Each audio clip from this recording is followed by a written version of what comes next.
मेरा नाम शोएब अहमद है। मैंने रिसेंटली पीएमएस 2020 क्वालिफ़ाई किया है। मेरी ओवरऑल सिंध के अंदर 3rd पोजीशन है। बेसिकली मेरा ताल्लुक़ डिस्ट्रिक्ट कश्मीर से है। मैंने अपनी इनिशियल एजुकेशन कश्मीर से हासिल की है। मैंने इंटरमीडिएट रानीपुर एवरशाइन कॉलेज से हासिल की है। उसके बाद मैंने अपनी graduation Mehran university B electrical वहाँ से किया है। दैन 2016 में पास आउट होने के बाद मैंने सक्खर आईबी के अंदर एज ए रिसर्च असिस्टेंट तौर काम किया है। उसके बाद मैंने पेस्को के अंदर एज ए जूनियर इंजीनियर 1 साल वहाँ पे काम किया है। उसके बाद मैंने अपनी सर्विसेज एज ए एसडीओ वापडा गैपको के अंदर दी हैं। उसके बाद मैंने इस्लामाबाद के अंदर तकरीबन लास्ट जो मेरी स्टेशन थी वहाँ मैंने अपने 8 माह गुजारे हैं।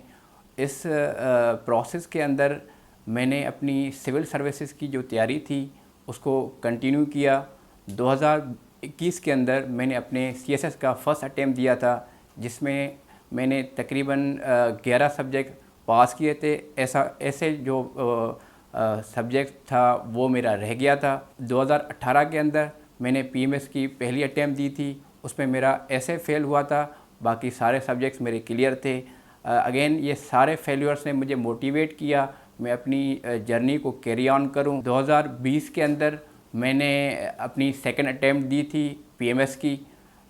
उसके बाद 2023 के अंदर मैंने सीएसएस की सेकंड अटेम्प्ट दी थी, जिसमें मेरा अगेन ऐसे रह गया था। 2020 के अंदर मेरे जो है तकरीबन 633 मार्क्स आए थे और मैंने इंटरव्यू की प्रिपरेशन भी अच्छे तरीके से की थी।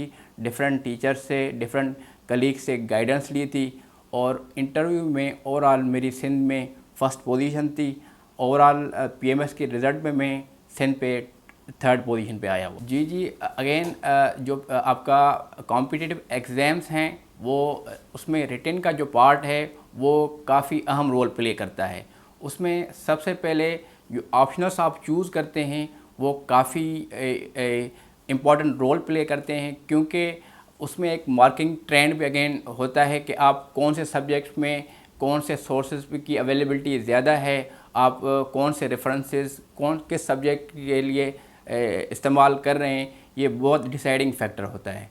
तो मैंने ना सिर्फ सिंध के डिफरेंट ट्यूटर्स से ऑप्शनल्स और कंपल्सरीज के लिए हेल्प ली, बल्कि मैं इवन लाहौर तक स्पेशली इस जर्नी को अपने गोल में कन्वर्ट करने के लिए भी गया था। मैंने तकरीबन मेरा 1 साल स्टे लाहौर के अंदर है। मैंने वहाँ पे किप्स एकेडमी से अपनी जो सब्जेक्ट्स की एवोल्यूशन वहाँ से मैंने करवाई। और अगेन क्योंकि वहाँ पे कॉम्पिटिटिव ना सिर्फ कॉम्पिटिटिव इन्वायरमेंट है, वहाँ पे आप मुख्तलिफ़ स्टूडेंट्स से भी मिलते हैं। अगेन वहाँ की जो प्रेजेंटेशन स्किल्स हैं जो नॉर्मली हमारे कॉलेजों में, हमारे यूनिवर्सिटीज़ के अंदर हमें इतनी नहीं पढ़ाई जाती या समझाई जाती, वहाँ पे जाके हमें यह भी पता लगा कि पेपर्स में सिर्फ लिखना भी नहीं होता, बल्कि आपके अंदर जितनी भी नॉलेज है आप उसको कैसे रिप्रेजेंट करते हैं in the form of charts, in the form of diagrams, in the form of pictures, वो कैसे उनको पोर्ट्रे करते हैं, ये काफ़ी अहम रोल प्ले करता है जब आप रिटन एग्ज़ाम्स देते हैं। तो वहाँ जाके हमें एक प्रेजेंटेशन स्किल्स का भी एक असासा मिला, एक एसेट मिला। वहाँ पे जाके हमें काफ़ी स्पेशली पेपर लिखने की टेक्निक्स क्या होती हैं, अगर कोई सवाल आता है कि एक्सप्लेन करना है इस सवाल को क्रिटिकली एवेल्यूएट करना है तो उसको कैसे टैकल करना है, ये सारी चीज़ें अब जब आप किसी अच्छे ट्यूटर के पास जाएंगे तो वो आपको वो सारी टिप्स बता देता है कि भाई ये सवाल कहना क्या चाहता है और उसको एक्सप्लेन करना है या इसको क्रिटिकली एनालाइज करना है। तो ये काफ़ी जो भी आपके इम्पॉर्टेंट की वर्ड्स होते हैं वो आपके एक पूरे सवाल को कैसे एक्सप्लेन करना है वो आपको स्पेशली जब आप डिफरेंट टीचर्स से या एकेडमीज़ में जाते हैं तो आपको वहाँ से पता लगता है। नो डाउट सेल्फ स्टडी जो है वो एक इम्पॉर्टेंट रोल प्ले करती है।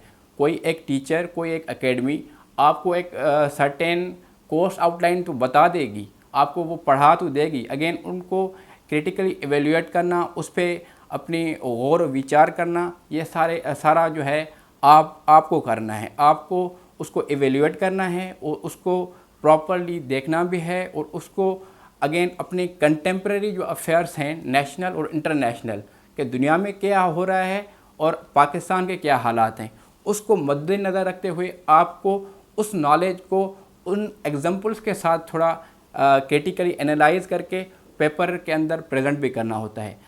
ये सारी चीज़ें जो है वो काफ़ी आपको हेल्प आउट करती हैं रिटन एग्ज़ाम्स के अंदर।